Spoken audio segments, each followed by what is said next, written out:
Udah keluar modal jutaan rupiah untuk perawatan padi, tapi anakan padi tetap sedikit. Ternyata penyebab anakan padi itu sedikit ternyata bukan dari kekurangan pupuk saja ya.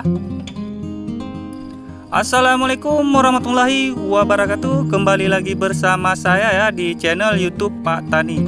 Nah, jadi di kesempatan pada hari ini yaitu kita akan membahas penyebab anakan padi itu sedikit ya. Nah, jangan di skip-skip teman-teman, karena pembahasan ini ilmunya mahal ya. Sayang dilewatkan karena insya Allah video ini bermanfaat. Jadi gini teman-teman, padi itu seperti tanaman lainnya ya, punya banyak faktor ya yang mempengaruhi jumlah anakan padi atau jumlah tangkai yang dihasilkannya ya. Ketika padi anakannya sedikit, itu bisa disebabkan oleh beberapa hal ya. Nih, pertama kondisi tanah teman-teman. Kalau tanahnya kurang subur atau tidak memiliki cukup unsur hara, tanaman padi enggak bisa tumbuh dengan maksimal ya. Padi butuh banyak nitrogen, fosfor, dan kalium ya untuk tumbuh dengan baik, terutama untuk pembentukan anakan. Kalau tanahnya kekurangan itu ya pasti padi pun kesulitan untuk berkembang ya.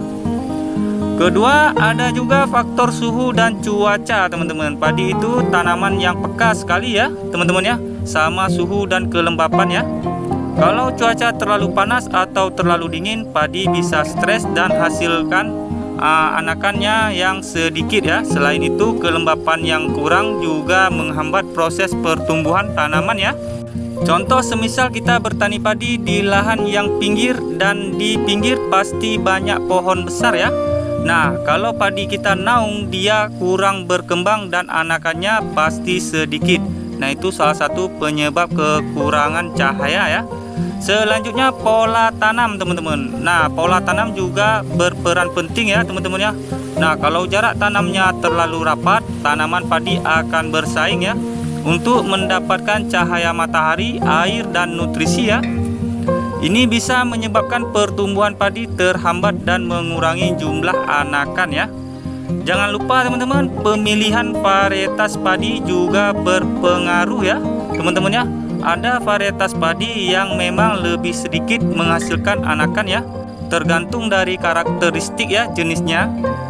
Terakhir, faktor hama dan penyakit teman-teman juga bisa menyebabkan padi tidak tumbuh optimal ya, seperti hama keong, tikus, sundep, atau penyakit yang menyerang akar ya atau daun bisa mengganggu perkembangan tanaman ya, yang akhirnya berujung pada jumlah anakan yang sedikit. Jadi banyak hal ya yang bisa mempengaruhi kenapa padi anaknya itu sedikit. Semua faktor itu saling berhubungan teman-teman, jadi penting buat menjaga semuanya agar padi bisa tumbuh subur dan hasilnya maksimal ya. Tentu teman-teman, saya akan menjelaskan lebih banyak lagi ya. Ada beberapa faktor lain yang juga mempengaruhi jumlah anakan ya.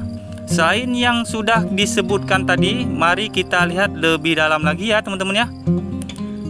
Satu, kualitas benih teman-teman. Nah, pilihlah benih padi yang berkualitas teman-teman. Kalau benihnya kurang baik atau sudah rusak, bisa jadi padi yang tumbuh tidak sehat dan tidak mampu ya untuk menghasilkan banyak anakan teman-teman. Nah, benih yang sehat berasal dari varietas unggul ya, biasanya punya potensi lebih besar untuk tumbuh subur dan menghasilkan banyak anakan ya. Nah, untuk yang kedua, kekurangan air atau pengairan yang tidak tepat teman-teman. Nah, padi itu tanaman yang butuh banyak air ya teman-teman ya, terutama pada fase vegetatif. Kalau pengairannya tidak merata atau kekurangan air, bisa membuat tanaman padi stres teman-teman. Nah, pada saat padi kekurangan air, tanaman akan kesulitan untuk berkembang ya dan menghasilkan anakan yang banyak teman-teman. Tapi di sisi lain, kalau airnya terlalu banyak juga menyebabkan akar padi membusuk ya, yang justru menghambat pertumbuhannya ya. Nah, jadi seperti itu teman-teman. Nah, untuk yang ketiga, penggunaan pupuk yang tidak tepat teman-teman. Nah, padi itu sangat membutuhkan nutrisi ya yang tepat, terutama pada fase-fase pertumbuhannya ya. Nah, kalau pemupukan kurang tepat, misalnya terlalu banyak pupuk nitrogen saja tanaman padi akan tumbuh subur tapi cenderung tinggi dan rentan roboh teman-teman. Kalau pupuknya kurang, tanaman padi tidak bisa berkembang dengan optimal ya, termasuk menghasilkan anakan yang sedikit teman-teman. Nah, jadi serba salah ya.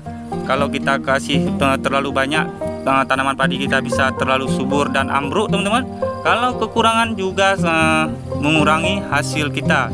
Jadi pemupukan itu harus optimal ya, harus seimbang teman-teman. Oleh karena itu teman-teman, pemupukan harus seimbang dan disesuaikan ya dengan kebutuhan tanaman ya, seperti fosfat dan kalium harus dicukupkan ya. Nah, untuk yang keempat, waktu tanam yang tidak tepat teman-teman.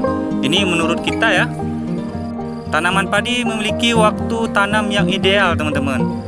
Kalau ditanam di musim yang kurang tepat seperti saat musim hujan terlalu sering atau musim kemarau panjang, nah tanaman padi kita bisa kesulitan beradaptasi ya. Padi musim hujan yang berlebihan, tanaman bisa mengalami kebanjiran ya. Sedangkan saat musim kemarau, padi kekurangan air. Kedua kondisi ini bisa mengurangi jumlah anakan yang dihasilkannya ya. Itu dikarenakan teman-teman, cuaca di Indonesia ini bisa kita prediksikan ya, beda dengan negara lain. Contoh di tempat saya musim hujan itu di bulan 6, bulan 7, bulan 8, bulan 9, bulan 10, bulan 11, 12 dan yang terakhir masa habis hujan di tempat kita yaitu bulan 1 teman-teman. Itu di tempat kami ya musim hujan. Nah, kalau mungkin di daerah kalian mungkin beda ya, beda bulannya mungkin musim hujannya teman-teman, karena beda tempat kita ya. Nah, walaupun kita sama satu Indonesia teman-teman, tapi kita beda daerah ya. Nah, jadi seperti itu teman-teman. Nah, yang kelima yaitu densitas tanam yang salah teman-teman. Seperti yang sudah sedikit dibahas tadi ya, jarak tanam yang terlalu rapat bisa membuat padi tidak cukup mendapatkan ruang ya untuk berkembang teman-teman. Tanaman akan berebut cahaya matahari, air dan nutrisi ya kalau jaraknya terlalu rapat. Namun kalau jaraknya terlalu lebar juga tidak efisien teman-teman, karena lahan jadi kurang dimanfaatkan ya dengan baik. Yang keenam, perawatan yang kurang tepat teman-teman. Terkadang ada tetangga kita, kadang-kadang ada yang keliru ya dalam merawat padi. Kadang setelah tanam langsung ditinggal teman-teman.